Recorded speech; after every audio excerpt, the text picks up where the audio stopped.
Actually, she said I could talk about Weird Review, weirdreview.com, that's good enough. Though I would like to say, last year when I was here, I was just found it so awesome, and I looked at these awards and I thought, you know, what's the quickest way to get your hands on one of these? Sponsor one. So, the winner of the Best Sci Fi Feature Film goes to the guy who I was sitting next to while watching it, who kept elbowing me. Found in Time.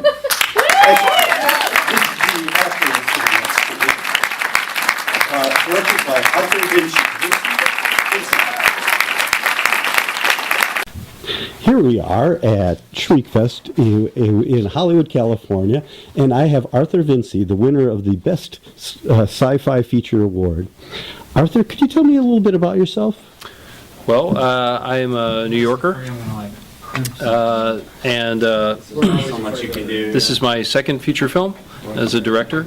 But I've also worked as a line producer and production manager on other people's projects. Been working in the field for some time. Been a lifelong fan of sci-fi, horror, fantasy, you know, pretty much anything that's kind of outside the respectable zone, I guess you could say. You know, always been fascinated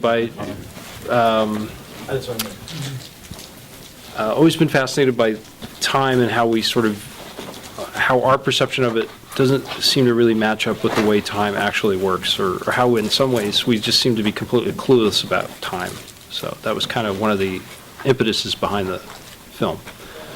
Oh, absolutely. What was your first film? First film was called Caleb's Door, and that was a kind of hybrid of horror and drama.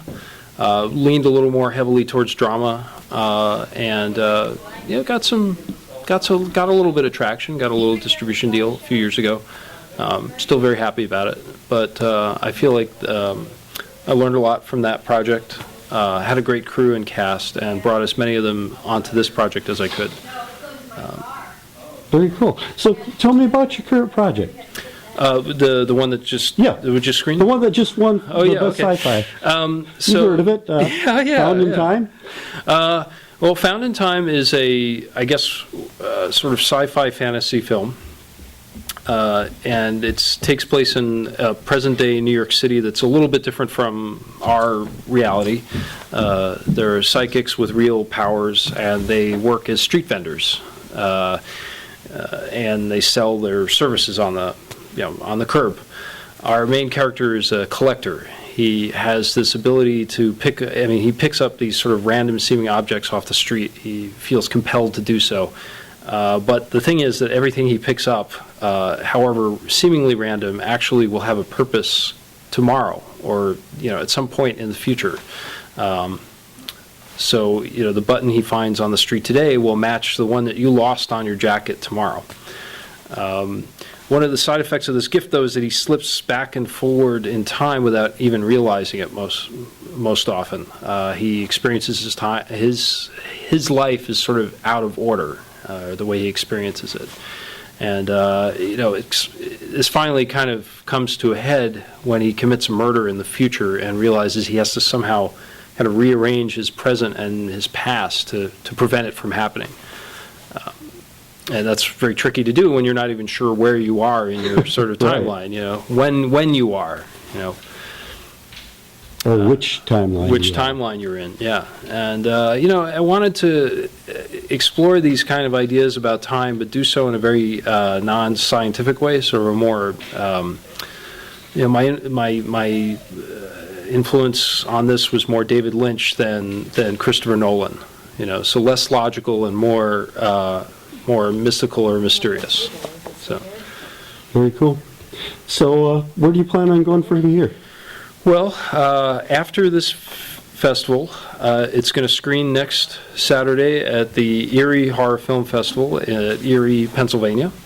Very cool. And we have a producer's rep, Circus Road Films, who've been very wonderful to me so far, and they're trying to get domestic distribution for it.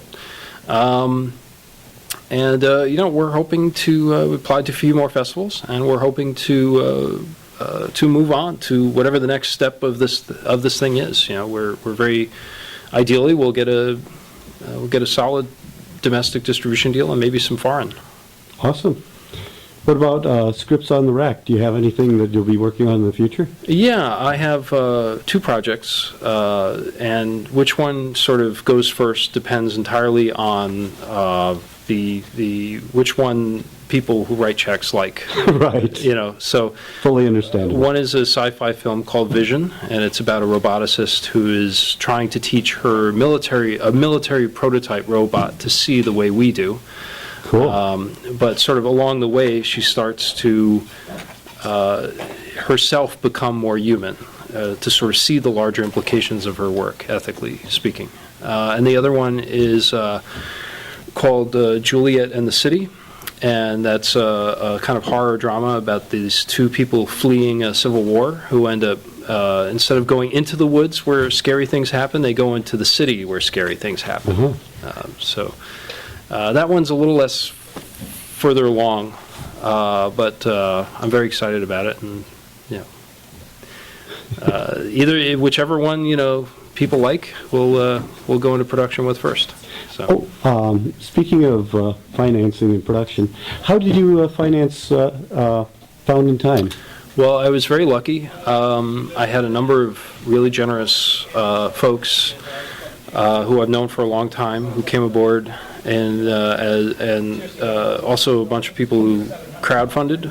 I was able to go through Indiegogo.com for some funds. I was wondering which you used. I also did a lot of sort of in-kind stuff through working as a line producer and production manager. I'd sort of accumulated a bunch of favors, so I basically broke open the favor bank and got a lot of people to work for much lower than their market rates for me. And some of it I put a fair amount of skin in the game myself. So, but I think that's only fair. You got to take the especially when you're starting out, you got to take the risk to get the glory. Absolutely. And I've kicked in a few bucks here and there on Indiegogo and Kickstarter. So feel free to give a shout out and a thanks to your Indiegogo crowd. Yeah. Well,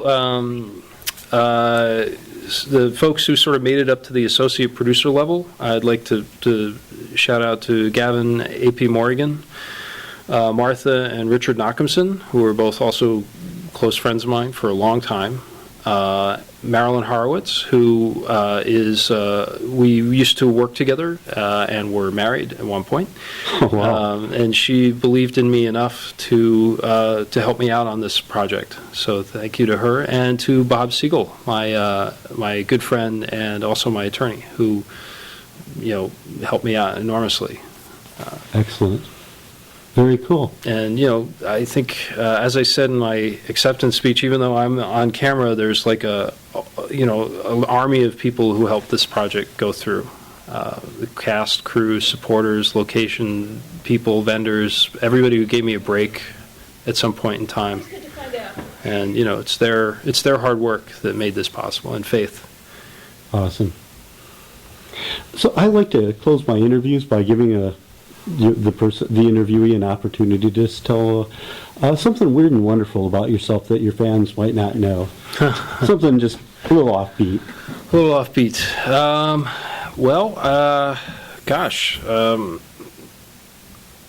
In many ways, I live an extremely boring life.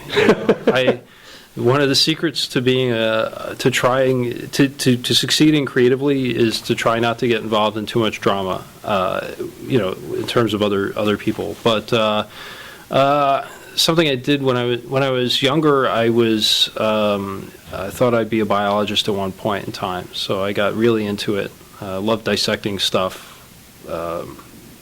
Loved biochemistry.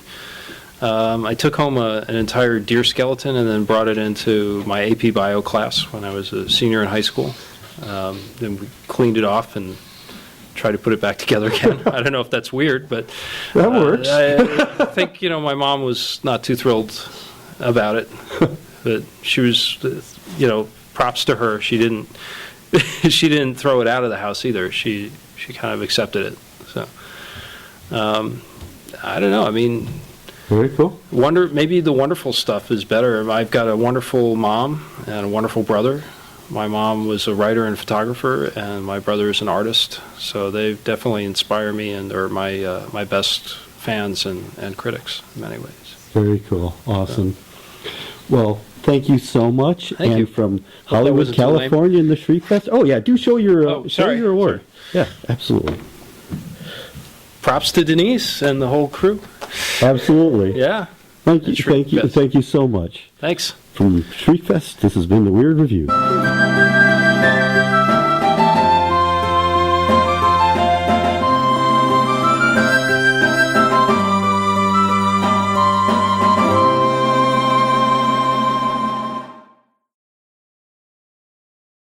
The end.